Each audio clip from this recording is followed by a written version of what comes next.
ये है 12th class का लेसन नंबर 7। इसमें हम आए हुए थे दलित पैंथर्स पर।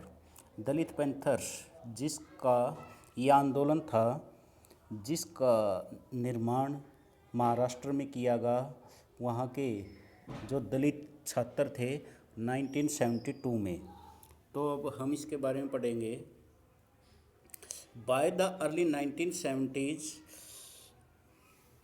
the first generation Dalit graduates, especially those living in city slums, began to assert themselves from various platforms. शुरुआत के जो ये 1970s में 1970 में the first generation Dalit graduates, जो पहली जनरेशन थी इसकी दलितों की, पढ़ी लिखी थी। Specially those living in city slums, वो रहते थे शहरों के झुग्गी झोपड़ियों में। बिगेन टू असर्ट, उन्होंने अपनी आवाज़ उठानी शुरू कर दी। देमसेल्फ फ्रॉम वेरियस प्लेटफॉर्म्स, विभिन्न प्लेटफॉर्म से। दलित पैंथर से militant organisation of Dalit youth was formed in Maharashtra in 1972। इसका निर्माण कब किया गया? 1972 में।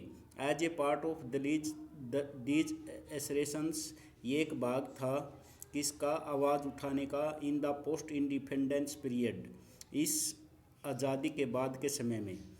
Dalit groups were mainly fighting against the perpetual caste based अनइक्वलिटीज। वो किसके खिलाफ लड़ रहे थे? ये निरंतर, इसमें परपेचुअल कास्ट का अर्थ निरंतर, कास्ट बेस्ड इनइक्वलिटी, जो जाति पर आधारित असमानताएं थी उनके विरुद्ध। एंड मटेरियल इनजस्टिस, और जो भी ये भौतिक असमानता थी उसके विरुद्ध। That the Dalit faced in spite of constitutional guarantees of equality and justice. इसके बावजूद भी दलितों को सामना करना पड़ा जब संविधान में गारंटी प्रदान की गई है समानता और न्याय की। Effective implementation of reservation and other such policies of social justice was one of their prominent demands. Effective, ये प्रभावकारी इम्प्लीमेंटेशन किया गया है, लागू किया गया है, of reservation and other such policies, और दूसरी नीतियाँ, ऑफ सोशल जस्टिस, सामाजिक न्याय की, was one of their prominent demands, उनकी एक प्रमुख मांग थी। You know that the Indian constitution abolish the practice of untouchability. आप जानते हो कि इस भारतीय संविधान में अनटचेबिलिटी की समाप्ति की गई है।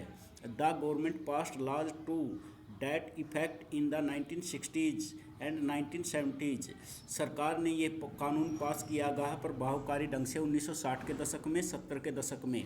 And yet social discrimination and violence against the x untouchable groups continued in various ways.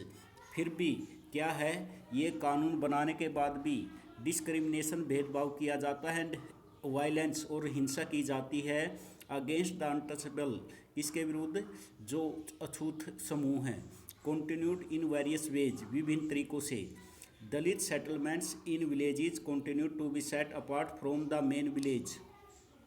दलितों को सेटल किया जाता है गाँव में भी। कहाँ पर? जो अलग जगह होती है फ्रॉम द मेन विलेज, गाँव के मुख्य भाग से। They were denied access to common source of drinking water, उनको वंचित रखा जाता है किस पहुँच से? To common source of drinking water से। Dalit women were dishonoured and abused and worst of all. Dalit जो उनको क्या किया जाता है? औरतों को डिसऑनर्ड किया जाता है, एब्यूज्ड किया जाता है। फेस्ड कोलेक्टिव एट्रोसिटीज और मिनर, उनको क्या किया जाता है? सामूहिक रूप से एट्रोसिटीज किए जाते हैं, अत्याचार किए जाते हैं। Symbolic issues of caste pride, किस आधार पर? जाति के आधार पर। लीगल मैकेनिज्म प्रोड इनएडुकेट, जो कानूनी व्यवस्था है वो अपर्याप्त असफल हुई है। To stop the economic and social operation of Dalit, किसको रोकने में? इस आर्थिक और सामाजिक दबाव को। On the other hand political parties supported by the Dalits, जो पॉलिटिकल पार्टीज सपोर्ट करती हैं दलितों का like the Republican Party of India were not successful in electoral politics. ये चुनाव में सक्सेसफुल नहीं रही है चुनावी राजनीति में। These parties always remained marginalised had to ally with some other party in order to win election. ये पार्टियां हमेशा क्या रहती हैं, हाशिए पर, हैड टू अले, और इनको सहायक बनना पड़ता है, विद सम अदर पार्टी, दूसरी पार्टियों का, in order to win election, चुनाव जीतने के लिए, एंड फेस्ड कंसेंट स्पिल्स, और कब इनमें लगातार स्पिल्स हो जाते हैं, इनके टुकड़े हो जाते हैं। There for the Dalit Panthers resorted to mass action और for assertion of Dalit rights. इसलिए दलित पैंथर्स को रिस्टोर टू मास एक्शन, बहुत से कार्य करने पड़ते हैं, क्या करने के लिए, for assertion of Dalit right, इनकी आवाज़ उठाने के लिए दलितों की। Activities of Dalit panthers mostly centered around fighting increasing atrocities on Dalits in various parts of the state।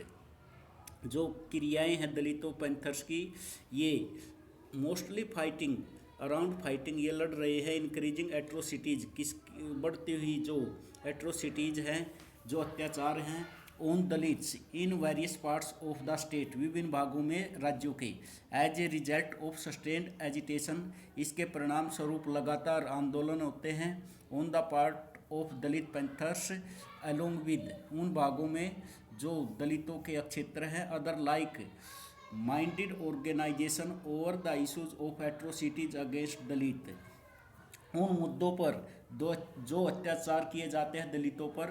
The government passed A comprehensive law in 1989, सरकार ने भी एक व्यापक कानून का निर्माण किया 1989 में, that provided for riggers punishment, जो कठोर दंड देते हैं, फॉर सच एक्ट्स, इस प्रकार के कार्यों के लिए।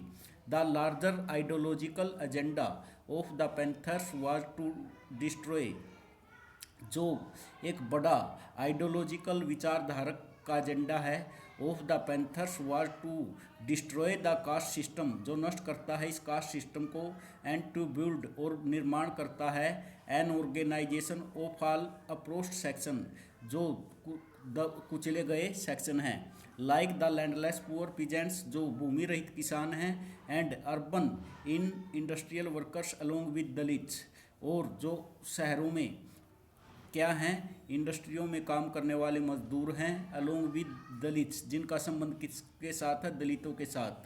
The movement provided a platform, यह आंदोलन एक प्रदान करता है एक platform for Dalit educated youth to use their creativity, इसमें इस आंदोलन के द्वारा एक प्लेटफॉर्म प्रदान किया गया है जो पढ़े लिखे दलित युवा हैं, टू यूज़ देयर क्रिएटिविटी, जिससे वो अपनी रचनात्मक यूज कर सकें।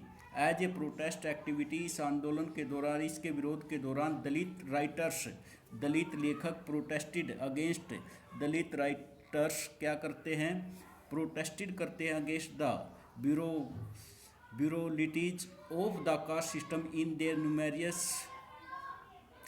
numerous articles and other literary works published during this period.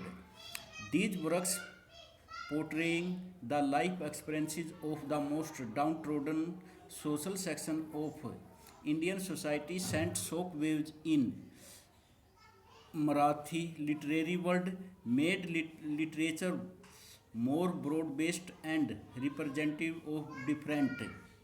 इस कार्य से चित्रित किया गया है जीवन को, के अनुभव को, जिसमें डाउन जो पिछड़ी हुई जातियाँ के वर्ग हैं इंडियन सोसाइटी के अंदर, सेंट शॉक वेव्स, ये एक भेजते हैं क्या, एक चिंता की लहर, इन मराठी लिटरेरी, मराठी जो पाठ्यक्रम है संसार में, made literature more broad based, जो बनाते हैं, and representative of different social sections, and initiated contention in the cultural realm, जो शुरुआत करते हैं किसकी, एक लड़ाई की, इन द कल्चरल रिलीम, इसमें सांस्कृतिक आधार पर, इन the post emergency period, Dalit Panthers got involved in electoral compromises. It also underwent many spills which led to its decline.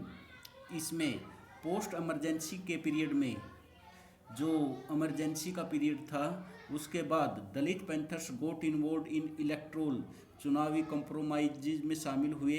It also underwent many spells, इनके टुकड़े भी हुए. Which led to its decline, जिसके कारण इनका पतन होता गया. ऑर्गेनाइजेशन, जो संगठन है, like the backward and minority communities employ federation, BAMCEF, took over this space, उसने इसका स्थान ले लिया है.